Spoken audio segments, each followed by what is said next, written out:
ಪ್ರೀತಿಯ ಬಂಧುಗಳೇ, ಮತ್ತೊಮ್ಮೆ ನಮ್ಮ ಅಂತರ್ದೃಷ್ಟಿ ಜ್ಞಾನ ಪ್ರಸಾರ ಯೂಟ್ಯೂಬ್ ವಾಹಿನಿಗೆ ಆತ್ಮೀಯವಾಗಿ ತಮ್ಮೆಲ್ಲರನ್ನು ಸ್ವಾಗತಿಸಿ, ನನ್ನ ಜೊತೆ ಒಂದು ಕಥೆ ಸರಣಿಯ 26ನೇ ಸಂಚಿಕೆಗೆ ಆತ್ಮೀಯವಾದಂತಹ ಸ್ವಾಗತ. ಬಂಧುಗಳೇ, ಇವತ್ತು ನಾವು ಒಂದು ಹೊಸ ಕಥೆ ಹೇಳಬೇಕು ಅಂತ. ಅದೇನೆಂದರೆ, ಭಾಳ ಹಿಂದೆ ಅಭಿಮನ್ಯು ಅಂತ ಒಬ್ಬ ಇದ್ದ. ನಾವು ಮಹಾಭಾರತಕ್ಕೆ ಹೋಗಬಾರ್ದು, ಇದು ಬೇರೆ ಕಥೆ, ಇದು ಬೇರೆ ಅಭಿಮಾನ್ಯು. ಇದು ಅಭಿಮನ್ಯು ಅಂತ ಒಬ್ಬ ಇದ್ದ ಭಾಳ ಹಿಂದೆ. ಆ ಅಭಿಮನ್ಯು ವಿದ್ಯೆ ಕಲಿಬೇಕು ಅಂತ ಗುರುಗಳ ಹತ್ರ ಬಂದ. ಆ ಗುರುಗಳು ಏನು ಮಾಡಿದ್ರು, ಆಶ್ರಮಕ್ಕೆ ಮೊದಲನೇ ದಿನ ಬಂದ ಅಭಿಮನ್ಯು ಬಂದರೆ ಆ ಗುರುಗಳು ಅವನ ಮೇಲಿಂದ ಕೆಳಗೆ ದಿಟ್ಟಿಸಿ ನೋಡಿದ್ರು. ನೋಡ್ಬಿಟ್ಟು, ಏನಯ್ಯ ಶ್ರದ್ಧೆ ಇದೆ ನಿನಗೆ ಅಂತ ಕೇಳಿದ್ರು. ಇದೇ ಗುರುಗಳಿಂದ ನಾನು ಏನು ಕೆಲಸ ಹೇಳಿದ್ರೆ ಮಾಡ್ತಿದ್ದೀನೋ, ವಿದ್ಯೆ ಕಲಿಬೇಕಾದ್ರೆ ವಿದ್ಯೆ ನೈವೇದ್ಯ ಅಲ್ಲಪ್ಪ, ಇಲ್ಲಿ ಗುರು ಸೇವೆ ಮಾಡಬೇಕಾದ್ರೆ ಗುರುಗಳು ಏನು ಹೇಳ್ತಿಲ್ಲ ಮಾಡ್ತೀಯಾ? ಹೇಳ್ದ ಗುರುಗಳೇ, ಕಾಯ ವಾಚ ಮನಸ ನೀವು ಏನೇ ಹೇಳಿದ್ರು ನಾನು ಮಾಡ್ತೀನಿ, ಯೋಚನೆ ಮಾಡಬೇಡಿ, ಏನು ಮಾಡಬೇಕು ಹೇಳಿ ಅಂತ ಕೇಳಿದ. ಒಂದು ಕೆಲಸ ಮಾಡೋ, ನಾಳೆಯಿಂದ ನೀ ಏನು ಮಾಡೋದ್ರೆ, ಇಲ್ಲ ಮೊದಲು ಸಾವಿರಾರು ಹಸುಗಳಿದೆ, ಎಲ್ಲ ಹಸುಗಳನ್ನು ನಿನ್ನ ಬೆಳಗ್ಗೆ ಕಾಡಿಗೆ ಕರ್ಕೊಂಡೋಗಿ ಅದನ್ನು ಮೇಯಿಸ್ಕೊಂಡು, ಅಂದರೆ ನೀನು ಮೇಯಿಸ್ಕೊಂಡು ಸಂಜೆ ವಾಪಸ್ ಮನೆಗೆ ಬರಬೇಕು, ಸಂಜೆ ನಿಮ್ಮ ಪಾಠ. ಅವನು ಆಯಿತು ಗುರುಗಳೇ ಅಂತ. ಅವ್ರು ಹೇಳಿದ್ದು ಹಸು ಮಾತ್ರ ಮೇಯಿಸು ಅಂತ ಆದರೆ ಅವನು ಸ್ವಲ್ಪ ಕಾಳಜಿ ವಹಿಸಿ ಬೆಳಗ್ಗೆ ಸೂರ್ಯೋದಯ ಮೊದಲೇ ಎದ್ದು ಆ ಕೊಟ್ಟಿಗೆ ಗಿಟ್ಕಿಯೆಲ್ಲ ನೀಟಾಗಿ ಅಲ್ಲಿರೋ ಸಗಣಿ ಪಗಣಿ ನೀರು ತೆಗೆದು ತೊಳೆದೆಲ್ಲ ವ್ಯವಸ್ಥೆ ಮಾಡಿ ಆ ಗೋವುಗಳನ್ನು ಭಾಳ ನಿಷ್ಠೆಯಿಂದ ಪ್ರಾಮಾಣಿಕತೆಯಿಂದ ಕರ್ಕೊಂಡೋಗಿ ಕಾಡಲ್ಲಿ ಚೆನ್ನಾಗಿ ಮೇಯಿಸ್ಕೊಂಡು ಬರ್ತಾಯಿದ್ದ. ಆದರೆ ಅವನು ಆರೋಗ್ಯವಾಗಿರ್ತದ. ಒಂದಿನ ಗುರುಗಳು ಕೇಳಿದ್ರು, ಅಲ್ಲಪ್ಪ ನೀನು ಕಾಡಲ್ಲಿ ಪಾಪ ಹಸು ಮೇಯಿಸ್ತಾ ಇರ್ತೀಯಲ್ಲ, ಊಟಕ್ಕೆಲ್ಲ ಏನು ಮಾಡೋಕ್ಕೋತೀಯ, ಹೇಗೆ ಏನು ನಿನ್ನ ಕಥೆ ಅಂತ ಕೇಳಿದ್ರು. ಅವನು ಹೇಳಿದ, ಗುರುಗಳೇ ನಾನು ಭಿಕ್ಷೆ ಬೇಡ್ತೀನಿ, ಆ ಹಸುಗಳನ್ನೆಲ್ಲ ಮೇಗೆ ಬಿಟ್ಬಿಟ್ಟು ಹೋಗಿ ಭಿಕ್ಷೆ ಬೇಡ್ತೀನಿ, ಭಿಕ್ಷೆ ಬೇಡಿದ್ರನ್ನ ಅದೇನು ಬರುತ್ತೋ ಅದು ತಿಂತೇನೆ. ಅವರು ಪರೀಕ್ಷೆ ಮಾಡಬೇಕಲ್ಲ, ಅದಕ್ಕೆ ಹೇಳಿದ್ರು, ನೋಡು ನಾಳೆಯಿಂದ ನೀನು ಏನೇ ಭಿಕ್ಷೆ ಬೇಡಿದ್ರು ಕೂಡ ಮೊದಲನ್ನು ಅದನ್ನು ನನಗೆ ಕೊಟ್ಟು ಆಮೇಲೆ ನೀನು ಸೇವನೆ ಮಾಡಬೇಕು, ಅದನ್ನು ಸೇವನೆ ಮಾಡಬಾರ್ದು ಅಂತ ಅಜ್ಞೆ ಮಾಡಿದ್ರು. ಅವನೇನು ಮಾಡ್ದ, ಆಯಿತು ಅಂದ, ಹೋದ ಭಿಕ್ಷೆ ಬೇಡಿ ಅದನ್ನು ತಂದು ಗುರುಗಳಿಗೆ ಕೊಟ್ಟ. ಆದರೂ ಸ್ವಲ್ಪ ದಿನ ಬಿಟ್ಟು ನೋಡಿದ್ರೆ ಅವನಾದರೂ ಆರೋಗ್ಯವಾಗಿದ್ದಾನೆ. ಅವ್ರಿಗೆ ಅಲ್ಲಲ್ಲ ಹಿಂಗೆ ಮತ್ತೆ ಕೇಳಿದ್ರು, ಅಲ್ಲಪ್ಪ ಭಿಕ್ಷೆ ಬೇಡಿದ್ದ ನನಗೆ ಕೊಟ್ಬಿಡ್ತೀಯ, ನಾನು ನಿನಗೆ ಒಂದು ಕಾಳು ಕೂಡ ಕೊಡ್ತಾ ಇಲ್ಲ, ಹೇಗೆ ಬರ್ತೀನಿ ಕೊಟ್ಟಿದ್ದು ಅಂತ, ಏನು ಮಾಡ್ತಾಯಿದ್ಯಾ ಅಂತ.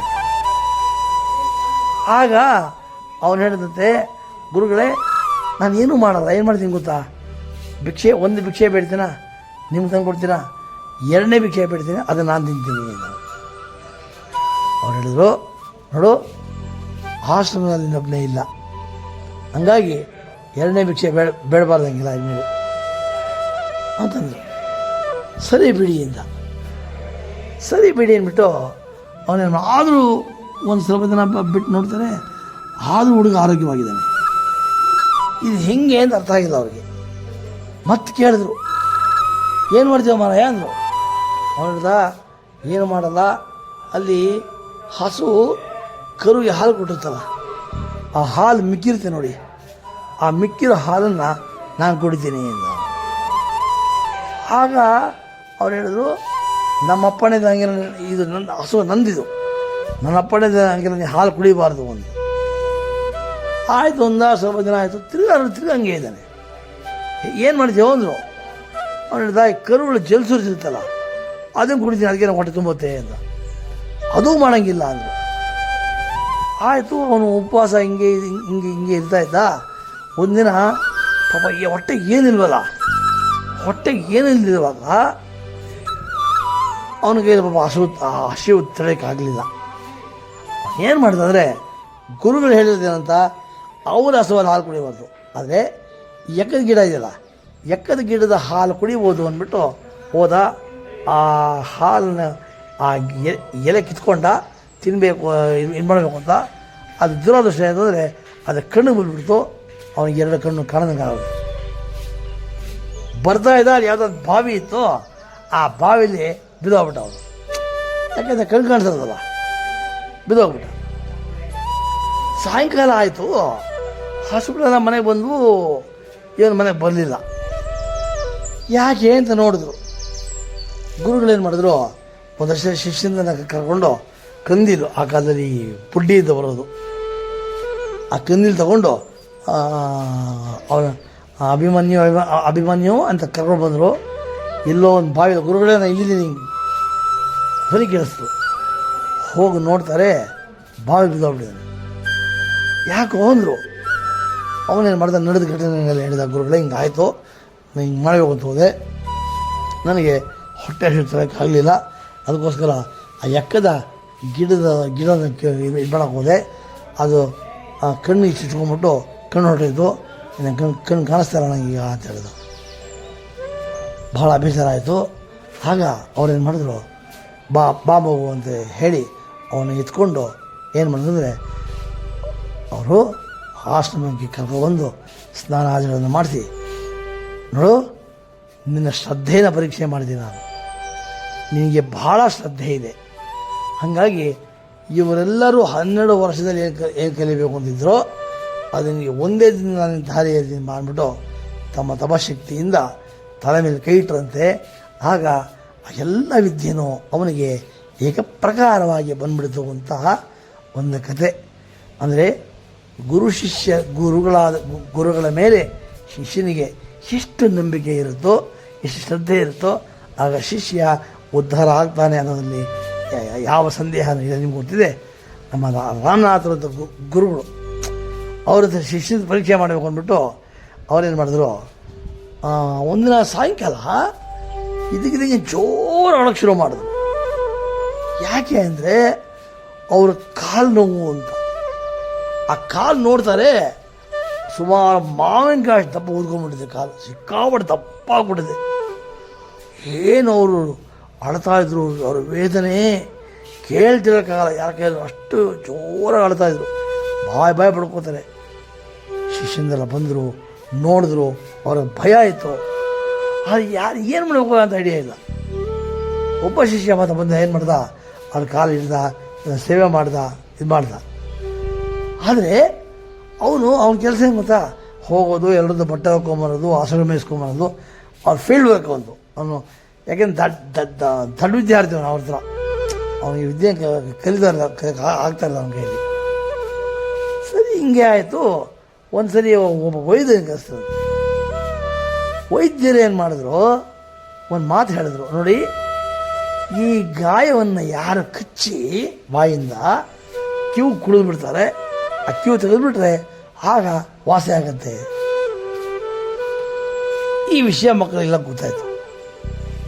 ಯಾರು ಮಾಡ್ತಾರೆ ಆ ಕೆಲಸನ? ಒಬ್ಬ ಹೇಳ್ದ, ಅಯ್ಯಪ್ಪ ಹಂಗಾಗಲ್ಲಪ್ಪ ಅಂತ. ಒಬ್ಬ, ನಾನು ಮಾಡಿಬಿಡ್ತಾ ಇದ್ದೆ, ಅದೇನು ಮಾಡೋದು, ನಾನು ಔಷಧಿ ತೊಗೊಂಡ್ಬಿಡ್ತೀನಿ, ಕಚ್ಚಿದ್ರೆ ಗುರುಗಳಿಗೆ ತೊಂದರೆ ಆಗತ್ತೆ. ಹೀಗೆ ಒಬ್ಬೊಬ್ಬರನ್ನು ಸಬೂಬು ಹೇಳಿದ್ರು. ಕಾರಣ ಅವರವ್ರು ತೋಚದಂಗೆ ಅವರು ಏನೇನೋ ಹೇಳಿಬಿಟ್ರು. ಈ ದೊಡ್ಡ ಶಿಷ್ಯ ಅಂತ ಹೇಳಿದ್ನಲ್ಲ, ಅವನು ಬಂದೇನು ಮಾಡ್ದ, ನಾನು ಕಚ್ತೇನೆ ಅಂದ.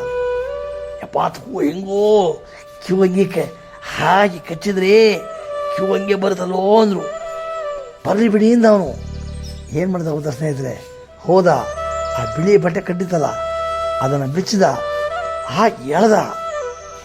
ನೋಡಿದ್ರೆ ಅದೇನಾಗಿತ್ತು ಗೊತ್ತಾ, ಕ್ಯೂ ಅಲ್ಲ ಅದು, ಅದು ಯಾವುದೋ ಒಂದು ಮಾವಿನ ಹಣ್ಣು, ಅದು ರಸಭರಿತವಾದಂತಹ ಹಣ್ಣು.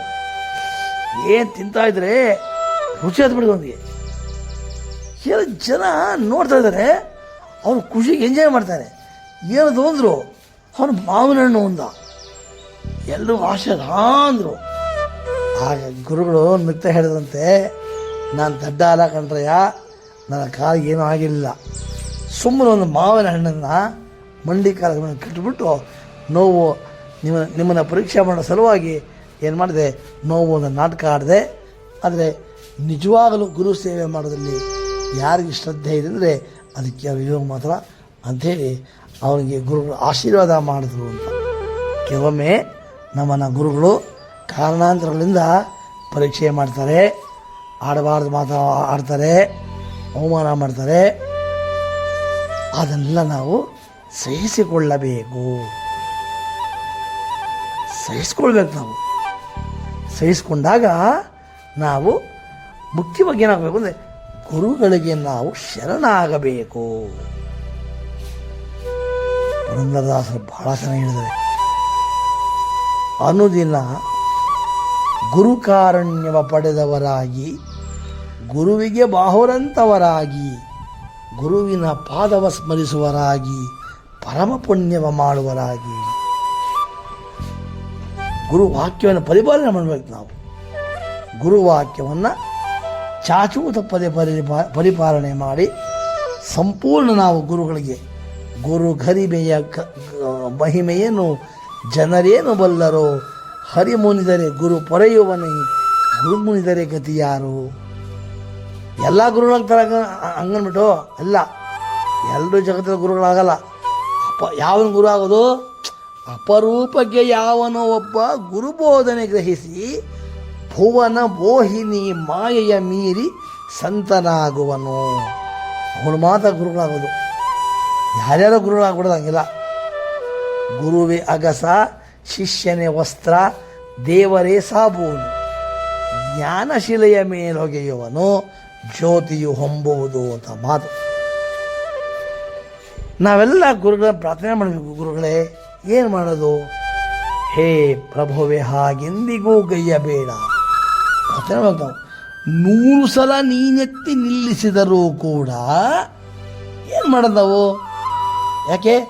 ನಿನ್ನೆದುರು ನಾವೆಲ್ಲ ಬರೀ ಹಸುಳೆಗಳಯ್ಯ, ಹೆಜ್ಜೆ ಹೆಜ್ಜೆಗೂ ಎಡವಿ ಬೀಳುತ್ತೀಹೆವು. ಇದನ್ನರಿತರೂ ನೀನು ರುದ್ರಮುಖ ಭ್ರುಕುಟಿಯೋಳು ನಮ್ಮ ನಿಯತಕ್ಕೆ ಇಂದು ಬಳಲಿಸುತ್ತೀಹೇ. ಅಲ್ಲ ಬನ್ನಿ, ಗೊತ್ತಿಲ್ಲ ಗುರುಗಳೇ, ಕೈ ಮುಗಿದು ಪ್ರಾರ್ಥನೆ ಮಾಡಬೇಕು ನಾವು. ಸಾರ್, 100 ಸಲ ನೀನೆತ್ತಿ ನಿಲ್ಲಿಸಿದರೂ ಕೂಡ 100 ಸಲ ಬೀಳುವುದು ನಮ್ಮ ಪಾಡು.